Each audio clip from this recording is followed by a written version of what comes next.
کہ شیر افضل مروت جو ہے، حالانکہ عمران خان کے ساتھ ملاقاتوں پر پابندی ہے، تو شیر افضل مروت اور 2-3 مزید لوگ عمران خان سے ملے ہیں. تو تحریک انصاف کے کارکنان یہ سوال اٹھا رہے ہیں کہ جب ملاقاتوں پر پابندی ہے تو شیر افضل مروت کیسے مل رہے ہیں عمران خان کو. تو شیر افضل مروت کے بارے میں یہ کافی عرصے سے کہا جا رہا ہے کہ وہ اسٹیبلشمنٹ کے آدمی ہیں اور وہ تحریک انصاف میں انتہائی پاپولر ہیں. اس کی وجہ یہ ہے کہ وہ ہر پروٹیسٹ میں فرنٹ سے لیڈ کرتے ہیں، سخت بیانات دیتے ہیں، اور جو تحریک انصاف کی جو ایک فالوور ہے اس کو اٹریکٹ کرتے ہیں. تو لیکن اب ان کے بارے میں مختلف قسم کے تحفظات کا اظہار کیا جا رہا ہے، اور آج ہی تحریک انصاف نے یہ اعلان کیا ہے کہ ہم جو ہے سنی اتحاد کونسل کو چھوڑ کر دوبارہ آزاد حیثیت میں بیٹھیں گے قومی اسمبلی میں، یا ہم جو ہے کوئی اور طریقہ کار اختیار کریں گے. تو بہرحال تحریک انصاف بکھرتی جا رہی ہے. اچھا ہارون شیرازہ بکھر رہا ہے. ہارون صاحب، اگر یہ صورتحال رہی کہ وہ سنی اتحاد کونسل کو چھوڑتے ہیں اور اس کے بعد وہ کسی اور پارٹی کو بالفرض جوائن کر بھی لیتے ہیں، تو کیا کوئی دوسری پارٹی اس طرح سے ان پہ اعتبار کرے گی؟ کیونکہ وہ اپنا اعتبار خود کھو رہے ہیں. اگر وہ اسمبلی میں بیٹھیں گے آزاد حیثیت سے، تو کیا ان کو وہ حیثیت ملے گی اسمبلی میں جو پہلے ان کو کسی پارٹی کے ساتھ مل کر اور ایک اچھی مشاورت سے جو ہے وہ مل سکتی تھی حیثیت؟ تو یہ دونوں چیزیں بڑی جو ہے کامن ہے اس ٹائم. ایک سوچ بچار پہ جو ہے نا وہ ہم اس پہ بات کر سکتے ہیں کہ ایسی چیزیں ہو سکتی ہیں جہاں ہمیں نظر آتا ہے کہ پی ٹی آئی اپنا جو ہے نا وہ اثر تھوڑا بہت کھوتی جا رہی ہے. ٹھیک ہے، ان کے فالوورز میں ان کی ایک اپنی جو ہے وہ ہائپ ہے، بہت اچھی ہائپ ہے جیسی بھی ہے، لیکن دیکھا جائے سیاسی صورتحال اگر دیکھیں ہم تو سیاست میں وہ اپنا مقام جو ہے وہ بہت ڈاؤن کر رہی ہے. تو کیا کہیں گے کہ کیا اہم سوال ہے آپ کا، جی بہت اہم آپ نے سوال کیا کہ وہ دیکھیں ان کے جو ووٹر ہیں انہوں نے ان کو بہت زبردست ریسپانس دیا ہے. کے پی کے میں ان کی حکومت بن گئی ہے، 90 سے زائد سیٹیں ہیں ان کی قومی اسمبلی میں، اور صرف غلط فیصلوں کی وجہ سے، نا اتفاقی کی وجہ سے، آپس کی لڑائی کی وجہ سے تحریک انصاف پر قبضہ کرنے کی جو کوشش ہے مختلف دھڑوں کی، اس کی وجہ سے تحریک انصاف کی جو کریڈیبلٹی ہے، ساکھ ہے، وہ ختم ہوتی جا رہی ہے. اور ان کے کارکن یہ سوال پوچھ رہے ہیں کہ ابھی یہ فیصلے کر کون رہا ہے. مطلب ہر کیس کے اندر وہ بلے کی نشان ہو، وہ دوسرے لیگل میٹرز ہوں، تحریک انصاف کو پے در پہ شکست ہو رہی ہے. ابھی آپ دیکھیں یہ جو خواتین کی مخصوص نشستیں ہیں، تو جب یہ پشاور ہائی کورٹ میں اس کی پیشی تھی تو تحریک انصاف کے وکیل پیش ہی نہیں ہوئے، اور عدالت نے کہا کہ ان کو تو پہلے وہاں پر وقت سے پہلے پہنچنا چاہیے تھا. اب علی ظفر کہہ رہے ہیں کہ یہ بابر ایوان کا کام تھا، بابر ایوان گم ہو چکے ہیں. مطلب یہ ہے کہ جو ان کی کوئی رخ، کوئی سمت اور کوئی ڈائریکشن نہیں ہے.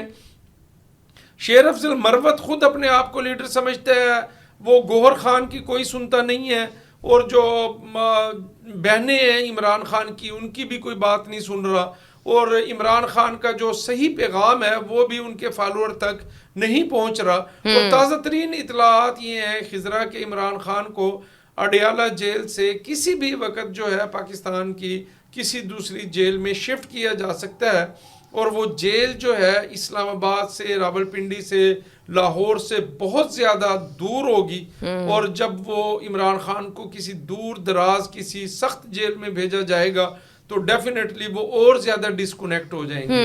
تو کیونکہ اڈیالہ جیل میں خبریں ہیں کہ وہاں تھریٹس ہیں، چیزیں ہیں، خاردار تاریں لگائی جا رہی ہیں، میڈیا کی پابندی لگا دی گئی ہے، اور عمران خان غیر محفوظ ہیں.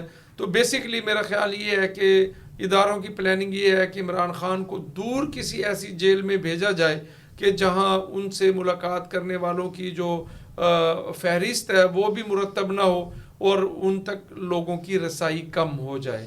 تو اس وجہ سے آنے والے دن جو ہے گرمی ہے، اور عمران خان لوگوں کے اے سی اترواتے تھے جب وہ وزیر اعظم تھے. تو سننے میں آ رہا ہے کہ انہوں نے کل یہ کہا ہے کہ میں گرمی محسوس کر رہا ہوں اور آپ مجھے اے سی لگا کے دیں جیل میں. اب حکومت ان کو اے سی لگا کے دیتی ہے یا نہیں دیتی. بہرحال عمران خان کے لیے آنے والے وقت انتہائی مشکل ہے، اور تحریک انصاف کے لیے بھی انتہائی مشکل ہے. تحریک انصاف کے لیے تو مشکل ہو ہی گیا ہے، کیونکہ سننے میں آ رہا ہے کہ رمضان کے بعد علی امین گنڈا پور بھی جو ہیں وہ مشکلات کا سامنا کریں گے. تو کیا کہیں گے، کون کون سی ایسی مشکلات ہیں جس کا وہ سامنا کریں گے اب؟ دیکھیں نااہلی بطور وزیر اعلیٰ ان کا نااہل ہونا، عہدے سے ہٹ جانا تو بہت بڑی حکمت عملی ہے یہ بھی ایک. اور ان کے خلاف جو ایک اثاثے چھپانے کا الزام ہے، 735 کنال کی جو اراضی ہے وہ انہوں نے شو نہیں کی جب انہوں نے اپنے کاغذات جمع کروائے ہیں. اب وہ وزیر اعلیٰ ہیں اور ان کو نوٹس بھیج دیا گیا ہے اور 26 مارچ کو ان کو طلب کیا گیا ہے. تو بہرحال پاکستان میں یہ تمام معاملات ہوتے رہتے ہیں.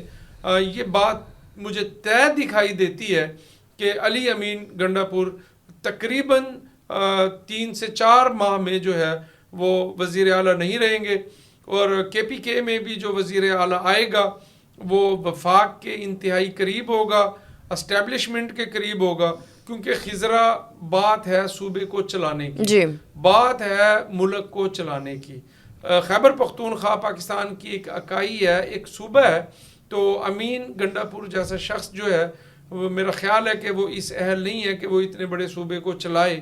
تو اس لیے قوی امکان یہ ہے کہ ان کو اثاثے چھپانے کے الزام پر جو ہے وہ نااہل قرار دے دیا جائے گا، اور وہ صوبائی اسمبلی کی نشست سے بھی محروم ہو جائیں گے، نااہل بھی ہو جائیں گے، وزارت اعلیٰ سے بھی جائیں گے، اور آگے آنے والے 4-5 سال میں ان کا سیاست سے کوئی تعلق نہیں ہوگا.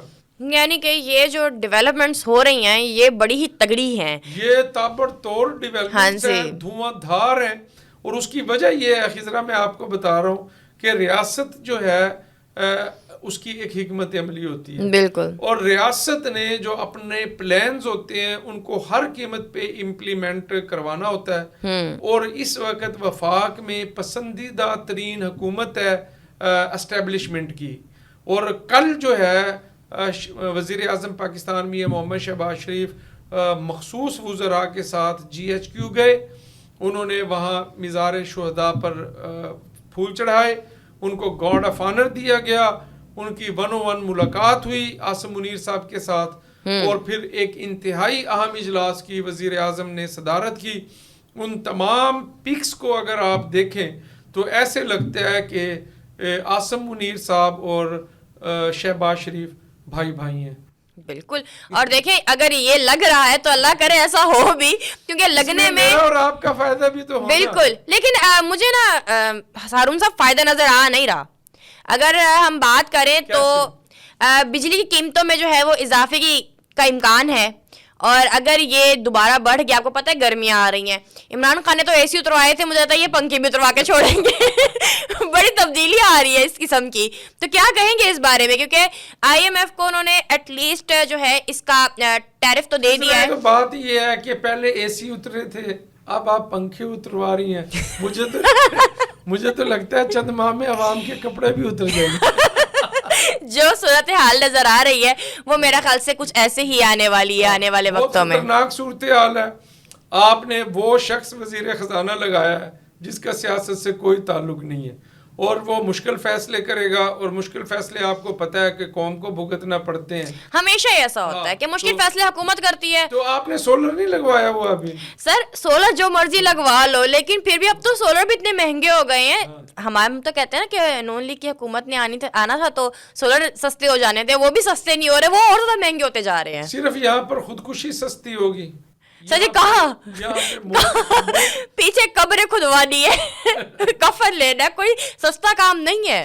وہ بھی سستا نہیں سر، وہ بھی سستا نہیں ہے. اس کے بعد آپ دیکھیں نا، وہ اس کے بعد کل سے لے کے 40ویں تک کا جو کھانا ہے وہ الگ ایک کوئی رسم ہے.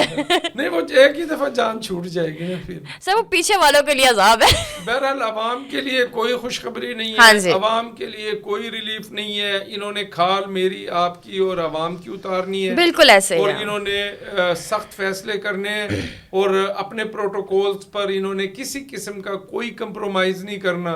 ان کے اپنے عللے تللے عیاشیاں ان کی موجود رہنی ہے، قربانی قوم نے دینی ہے. لیکن ایک بات انتہائی حوصلہ افزا ہے جو میں آپ سے شیئر کر رہا ہوں کہ 250 روپے کلو بکنے والا پیاز جو ہے وہ مریم نواز صاحبہ کے فالو اپ کی وجہ سے 150 روپے کلو ہو گیا ہے. جو ٹماٹر 200 روپے کلو بک رہا تھا وہ 100 روپے ہو گیا ہے، اور جو آلو 80-90 روپے فروخت ہو رہا تھا وہ 50 روپے آ گیا ہے. پنجاب کی حد تک یہ ایک اچھی خبر ضرور ہے کہ مریم نواز صاحبہ جس طرح گورننس کر رہی ہیں اور جو ان کا فالو اپ ہے اور جس طریقے سے وہ صبح 9 بجے سے لے کر رات 5-6 بجے تک جو ہے شام کو، کیونکہ اب روزے ہیں، وہ مختلف اجلاس کے اوپر اجلاس کے اوپر اجلاس، تو اللہ کرے ان کو استقامت رہے اور وہ اسی طریقے سے محنت اور لگن کے ساتھ جو ہے وہ کام کرتی رہیں، تو پنجاب کی حد تک تو یہ ہے کہ مہنگائی کچھ کم ہو سکتی ہے، ادروائز میری اور آپ کی اور عوام کی کھال اترے گی، کیونکہ جو حالات نظر آ رہے ہیں سر، دیکھیں تھوڑے بہت فرق سے اگر آپ نے کوئی چیز سستی کر بھی دی ہے تو آپ اس کی کوالٹی دیکھیں، کوالٹی بہت خراب ہو رہی ہے.